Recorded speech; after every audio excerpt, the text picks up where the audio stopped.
நேரம் இருந்தால் ஒரு கணம் யோசித்து பாருங்கள் கணவன்மார்களே.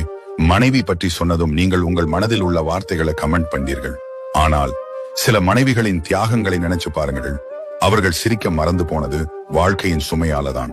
உங்க அலுப்ப மட்டும் நினைக்காம அவங்க தினமும் எதிர்கொள்ளும் பல்லாயிரம் சின்ன சின்ன சவால்களையும் புரிஞ்சு கொள்ளுங்க.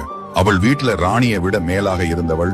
ஆனால் உங்களை மணந்து கொண்டு உங்கள் கூட வந்த பிறகு எல்லாத்தையும் மறந்துவிட்டு உங்களுடன் வருகிறாள். நீங்க தான் அவள் உலகம் என்று நினைச்சு குழந்தையின் அழுகையும் வீட்டு வேலைகளும் உங்களோட கவலையும் வீட்டுல உள்ள ஒவ்வொரு தேவையையும் யாருக்காக சமாளிக்கிறாங்கன்னு ஒரு முறை யோசிச்சு பாருங்க.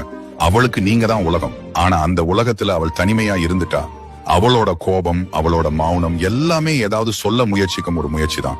அவளுக்கு நீங்க ஒரு கணவன் மட்டும் இல்ல, ஒரு தோழன், ஒரு விசுவாசி, ஒரு பிள்ளை மாதிரி கூட.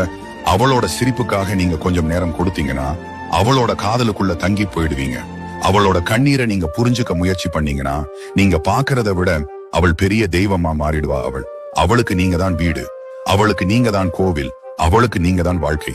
நீங்க ஒற்றுமையோட, அன்போட, புரிதலோட நடக்கிற போது அவள் மட்டும் இல்ல, உங்க குழந்தைகளும் அந்த காதல் சூழ்நிலையில வளரும். அவள் உங்ககிட்ட சண்டை போடும் போது நீங்கள் அவளை சிறுபிள்ளை போல நினைச்சுக்கோங்க. உங்களுக்கு உங்கள் கோபம் தன்னால மறந்துவிடும். சிறிது நேரம் கழித்து அவள் வந்து உங்களுக்கு சாப்பாடு போட்டு கொடுப்பாள். அவள் ஒரு ராட்சசி இல்லை, உங்களுக்கு கிடைத்த பொக்கிஷம் அவள். ராஜாவாக நீ இருந்தால்தான் அவளும் ராணியாக இருப்பாள்.